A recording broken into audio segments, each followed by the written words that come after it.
arrived since yesterday. Others are coming in today. I think things are moving well. How many delegates are you expecting for this conference? The delegates, I expect at least 1,500 delegates. Then they have their staff, they have their advisors. So in total, I'm expecting about 5,000 people. 5,000 people? Yes. And what are they coming to discuss? Well, this is the 126th meeting of the Interparliamentary Union. The IPU meets 2 times in a year. One meeting takes place in Geneva in October at the headquarters, and then the spring meeting takes place in different continents. So what is spring for a Ugandan listener? Spring for Ugandan, the period between March and April. Yes. Okay. So we have those 2 meetings a year to evaluate what we are doing, what strategies to set for the governments, and how to achieve them, but also to share experiences and best practices. Because this brings together the most developed, which we call the 12 plus, the countries of the EU. It brings together the countries of Latin America, the countries of Asia, the countries of the Pacific, and then of course us, the Africans. And this particular conference in Kampala, yes. What exactly is it going to focus on? 3 main things. One, in committee 3, we are going to discuss access to health as a basic human right, focusing mainly on maternal health. And this is a subject which was sponsored by the Uganda delegation more than a year ago when we went to Panama. When we were arranging for this meeting, we had to lobby, agree, and eventually vote on it. We're also going to discuss access to wealth. Then we shall also discuss the situation in the Middle East and North Africa in Committee 1. Is that what's been called the Arab Spring? The Arab Spring, yes. The Arab Spring and the after effects. Then there will also be a plenary session where the members have a general debate on the political, economic, and social situation in the world, where you can speak about anything, like any other parliament. What is Uganda fronting? Or what did you present to be able to win this meeting in Kampala? One, we banked heavily on the fact that this is the golden jubilee year for our independence. It was also the first time that Uganda was hosting the meeting, and we felt that having been members and then we were suspended and then returned, we thought that it would be very befitting if we returned to Uganda and the year for our golden jubilee to celebrate our progress in the democratic process. I was checking, and the core functions or the core mandate of the IPU is representative democracy, international peace and security, sustainable development, human rights and humanitarian law, women in politics, education, science and culture. These are the broader issues on which you're hinged. Yes. So what are the kinds of discussions that you're going to have in Kampala? How do they distribute themselves amongst these issues? You have the delegates for a week. Yes, we have the delegates for a week. On the first day we have the opening ceremony, and then it's followed by the General Governing Council, where we look at membership issues, who was not paid and who and so on and so forth. Then we see whether we want to review any areas in our acts and so on. Then we go into the general debate. While the general debate is going on for the 2-3 days, we have the first standing committee that deals with the peace and international security. They go first for their meeting. Then on the second day, the second committee dealing with sustainable development, and the third committee also go. So in a way they run concurrently. Those who are not in the General Assembly are in the standing committees. Then we also have the panels. We have some specialized panels, and those also take place alongside. So there are quite a lot of activities taking place in one place at the same week. Yes, okay. yes. You said that one of the things you'll be doing is draw strategies for your governments. the trajectory, it seems much different for Western democracies, Europe and the United States and Canada, from many African governments. How much leverage do parliaments have over their governments? That's the beauty of it. When we meet, we are able to pick up the experiences of what the Western governments are doing, build it into what we are doing, and see how we can put it all together. So it's a good learning experience. There's no time we go to a meeting and don't learn something. So there are things we borrow from one another, modify, but we do borrow. The big question that people will be asking is, if you look at the Ugandan parliament and parliaments in many African countries, the executive oftentimes seems to try to run roughshod over parliament, and the existence of a parliament is only for the purpose of accountability, not for the purpose of influencing the direction the executive wants the country to take. I think if that is the perception of the people about African parliaments, then we must work to change it. And I think that the Uganda Parliament has already embarked on that strategy, and I think that we are making some changes. For instance, if you recall, in the budget of last year, we were able to redistribute money from certain sectors to get to the area of maternal health, which we are interested in, and I think we are doing a good job. But you're also conscious of the fact that your parliament is dominated by the ruling party. Yes. And that decisions sometimes, executive has sometimes either not implemented or rejected outright some of the decisions Parliament has made.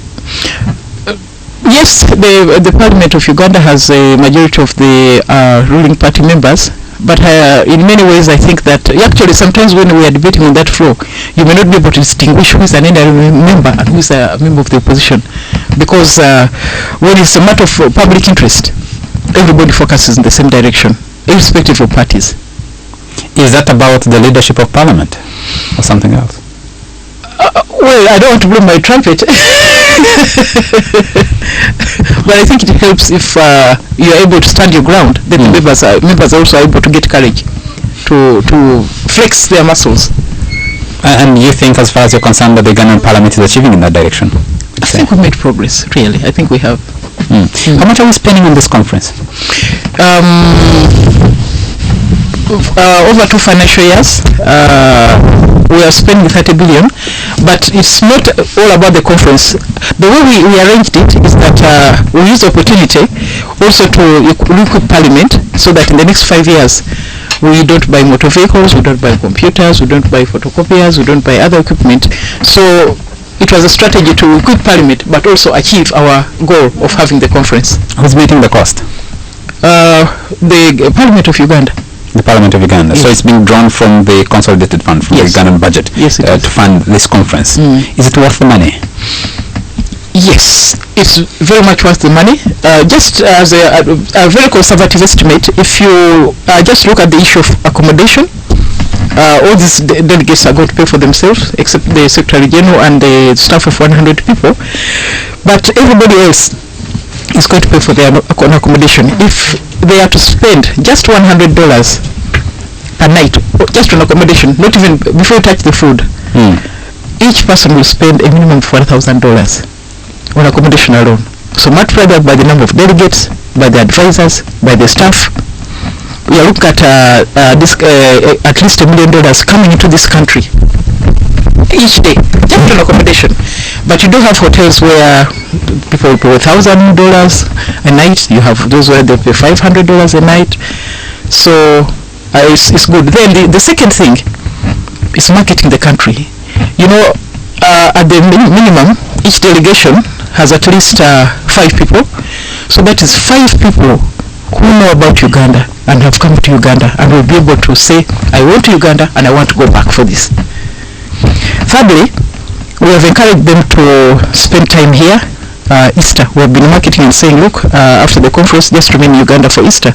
Move out of Kampala, go to our parks, go to the other parts of the country, see the country. So there are those who are arriving early to start with the tourism and then return on the morning of the 31st for the main conference, and there are those who are going to stay after, so that they go beyond Kampala. So I think it's a very, very good marketing opportunity for this country. Parallels have been drawn between this conference and CHOGM 2007, and I say 4 years down the road, people hardly remember that CHOGM took place in Kampala. What is different with this conference? I don't think that, I think that's a very harsh judgment. For instance, if you were to take stock of the airlines that used to come to Uganda before CHOGM, you know that between CHOGM and now, many more airlines have come to Uganda. That's because a lot more people know about the country, and those are only the people of the Commonwealth. But now we are talking about the parliaments of the United Nations. So it's much, much bigger. So I think there may have been problems with CHOGM, but I think it's not fair to say nobody remembers. First of all, we improved on our hotel accommodation. I think that now really we have the capacity to host a number of people, because this town alone I think must have at least 6,000 rooms at any given time. Not to mention the other places outside. So I think there were some positive developments about the CHOGM. You just said that one of the issues you'll be discussing is the Arab Spring. Lessons from the Middle East and Arab North Africa in Uganda. Just last week, you were literally begging members of the Activists for Change not to disrupt CHOGM. And people have been drawing parallels between the demands that A4C and those other walk-to-work demonstrators and others are raising with what's been happening with the Arab Spring. No, to whom are they addressing the demands? Other than walking and disrupting the business people, to whom are they addressing their demands? What are their demands? Have you heard their demands? Do you know their demands? Since they started walking, what are their demands? Walk was to redress the economic situation in the country, that people were living in a high inflationary period, and that government was being less responsive. And have you not noticed that the cost of fuel has gone down in that period? Has it? Yes. From April and May last year, yes, fuel actually remains higher today. No. It's at 3,500. It has gone down to some extent. It hit a peak of 3,900, dropped to about 3,500 today. Yes. And sugar, the price of sugar, it was 7,000, now it is 2,000. 2,000? Yes. Where is it sitting at 2,000? Because I'm interested to find out. Sugar of 2,000, madam. Follow me after the meeting, I'll show you where. But there are serious concerns that were raised around that time, and they haven't been adequately discussed by this country. Instead, every time members are told that, please behave yourselves. No, to whom are they addressed? To whom are they addressed? In which forum? I mean, you get up from your house and start walking and picking up people's bananas, burn tires. You have not addressed to whom are you addressing the problem? You should say, I want to meet you at such a place. I want to hand over a petition to you about this matter. So I think they're just walking. If they were serious, they would say, these are our demands, 1, 2, 3, 4, 5. Let's meet at a certain point, and we'll give you our grievances and tell us what you're going to do. And it's not that I was begging. In my house, I have 2 members who are active in the A4C. These are the ones I was addressing, because I don't know the others. Who are those? Honorable Mpoga, who is the coordinator of the A4C, and Nabila Sempara. They are very active in that. Those are the ones I was addressing. The others I don't know about. So I was talking to my members. I was telling them, this is our function. You own it. Don't disrupt the work. And I wanted to just give you an example that we've been to other countries. Not everybody is always happy with the government. But when we went to Thailand 2 years ago, there was a very difficult political problem. But the demonstrators, who are called the red shirts, they used to pierce themselves and blood would come. The red shirts, they agreed with the government that the 122nd IPU meeting is very important for this country. Therefore, for the duration of the IPU, we are withdrawing 400 kilometers away. And they withdrew. The whole of that week, the whole of those 10 days when we were there, they were 400 kilometers away from Bangkok. We finished the meeting on Friday, they returned on Saturday morning. They came back to Bangkok, but they said this meeting is important for the country, so we are withdrawing, and that's what they did. They'd been allowed to stay in Bangkok. They had held their demonstrations. They're not being not during the conference. prior to the conference and after the conference? No. I'm not going to answer for the government of Bangkok. I'm telling you what happened. I was there and they said for us, we are not disturbing this meeting. It is important for our country. So we are withdrawing. We shall come back. And they came back on Saturday. Madam Speaker, do you think you can discuss taking Parliament to the people without addressing people's concerns? The example given, of course, is this political protest and demonstration that we've seen in town. No, but Parliament is not about Kampala. We have a program as Parliament to move out of Kampala, to go and meet ordinary people and find out their problems. We have an outreach program. We started in Uganda. We met in Masaka for 2 days in the East Parliament. From there, we went to the Dos. We met the leaders of West Nile, the leaders of the Northern Uganda, the opinion leaders. We sat down, they talked about their issues, they talked about the pensions, they talked about the poor roads, they talked about the cost of roads, they talked about the cost of administration. For me, that is taking Parliament to the people. Recently, in December, I went to Fort Portal with the Parliamentary Commission, the entire Parliamentary Commission. The Deputy Speaker was there, the Leader of Opposition, Prime Minister should have been there, but he sent somebody. And we sat there for 2 days and said, ladies and gentlemen, we have brought ourselves to you. We legislate for you, we budget for you. Where are the areas that you think we should improve? And we had a good 2 days meeting. So for me, are those issues being reflected back in the handling of Parliament business and how much it influences? Yes. Government budgeting. You will see it in the budget. You will see it in the budget this time. And I instructed my commissioners that these matters must be reflected in the budget, and I must speak for them because I've come here with you to hear from the people where they want help. And when you look at the question of one of the issues, health and maternal health. What exactly is going to be the focus of the discussion? It's going to be quite interesting because you have the countries with very good figures on maternal mortality. Then you have the middle ones. Then you have us, the smaller ones with the poor results. So we are going to look at how best we can stop. What are the things that we need to do which can go from our bigger neighbors and help our sector in maternal health. So we are going to be marrying ideas so that we can find a solution and then take the solution to our parliaments and take the solution to our governments. It's interesting that discussion is coming up at a time a civil society organization, some pressure group just today has dragged the government of Uganda to court with together with utility provider Umeme over power disruptions at health facilities in the country. I believe they are focusing on public health facilities, government hospitals. In December, before we went for the recess, the Parliament had a very extensive debate on the status of maternal health in the country, and there were things also we demanded from the government, including the disruption of power supplies, the need to recruit enough midwives, and so on and so forth. So I think that the whole country, I think we have touched the nerve of the population. I think we are touching what really hurts them. That's why we battled hard when we were in Panama to ensure that the issue of maternal health is discussed as a basic human right. But then we had to compete.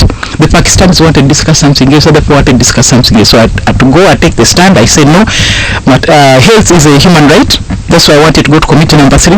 And this, for us, it is important as the third world for this matter to be discussed in Kampala.